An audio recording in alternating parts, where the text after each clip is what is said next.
উদয়পুর রমেশ স্কুলের প্রতিষ্ঠার ৭৫ বছর উপলক্ষে ১লা জানুয়ারি থেকে ৪ঠা জানুয়ারি বিদ্যালয়ের প্ল্যাটিনাম জুবিলি উদযাপিত হয়। শুক্রবার বেলা ১১টায় রাজ্যের মুখ্যমন্ত্রীর হাত ধরে বিদ্যালয়ের উৎসবের সূচনা করা হয়েছে। এই দিনের অনুষ্ঠানে মুখ্যমন্ত্রী ডক্টর মানিক সাহার পাশাপাশি অনুষ্ঠানে অংশগ্রহণ করেন অর্থমন্ত্রী প্রণজিৎ সিংহ রায়, বিধায়ক অভিষেক দেবরায়, জিতেন্দ্র মজুমদার, গোমতী জেলা শাসক ও পুলিশ সুপার সহ জেলা পরিষদের সভাধিপতি এবং পৌর চেয়ারম্যান সহ বিদ্যালয়ের প্ল্যাটিনাম জুবিলি উদযাপন কমিটির চেয়ারম্যান প্রদীপ কুমার চক্রবর্তী সহ প্রমুখ। এই দিনের অনুষ্ঠানে স্বাগত ভাষণ রাখেন কমিটির চেয়ারম্যান প্রদীপ চক্রবর্তী। পরে অর্থমন্ত্রী ভাষণ রাখতে গিয়ে বলেন, এই রমেশ স্কুল থেকে কোনো ছাত্র কখনো হয়েছেন সমাজসেবী, ডাক্তার, ইঞ্জিনিয়ার, কবি, সাহিত্যিক। এছাড়া রাজ্যের মুখ্যমন্ত্রী পর্যন্ত এই বিদ্যালয় থেকে হয়েছেন বিগত দিনে। পরে রাজ্যের মুখ্যমন্ত্রী শ্রী সাহা ভাষণ রাখতে গিয়ে বলেন, শিক্ষক হচ্ছে সমাজের মেরুদণ্ড। শিক্ষকরা যেভাবে ছাত্রদেরকে তৈরি করবে সেইভাবেই ছাত্ররা তৈরি হবে আগামীর ভবিষ্যতের জন্য। মুখ্যমন্ত্রী বলেন, বর্তমানে রাজ্যের ডাবল ইঞ্জিনের সরকার চলছে।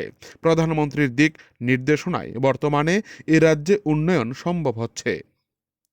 আগামী দিনে একটা নতুন ত্রিপুরা গড়ে তোলা হবে গোটা রাজ্যকে। তার জন্য মূল কাণ্ডারি হবে ছাত্রছাত্রীরা। তাদেরকে সাথে নিয়ে এই নতুন ত্রিপুরা গঠন করা হবে।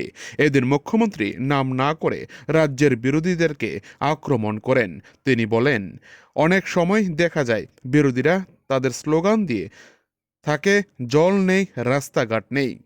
কিন্তু এই সবের বাইরে গিয়ে রাজ্যকে নতুনভাবে চেনার জন্য পরামর্শ দিলেন মুখ্যমন্ত্রী তার ভাষণের মধ্য দিয়ে বিরোধী রাজনৈতিক দলগুলিকে।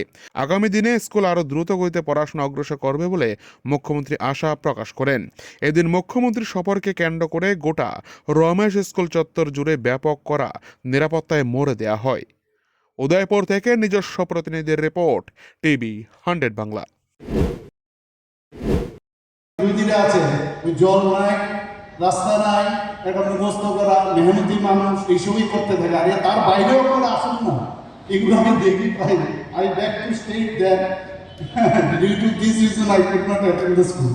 এইগুলো তো এখন চলে না, সে বস্তা পায় পচা যে কথাগুলো সারা জীবন ওরা বলে এসছে, আগামী দিনেও বলবে। যাই হোক, আজকে মানে প্রচুর লিজেন্ড ব্যক্তি, শুধু ভারতবর্ষে রাজ্যে না, শুধু ভারতবর্ষে না, আন্তর্জাতিক স্তরেও বিদেশেও তারা স্ব মহিমা ওনারা কিন্তু প্রতিষ্ঠিত হয়েছে। কেউ বিচারপতি আছে নাকি স্কুল থেকে পাশ করা, কেউ চিকিৎসক, কেউ ইঞ্জিনিয়ার, প্রকৌশলী, প্রযুক্তিবিদ এবং এডুকেশনিস্ট এবং টিচার, সিভিল সার্ভিসে অনেকে এখান থেকে পাশ করে হয়েছেন।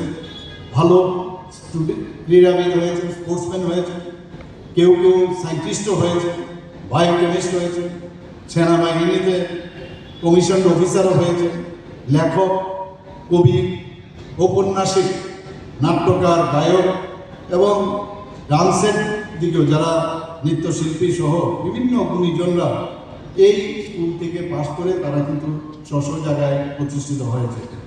এখানে সমাজসেবাতেও অনেক স্কুল থেকে পাশ করার পর সমাজসেবায়ও নিয়োজিত হয়েছে।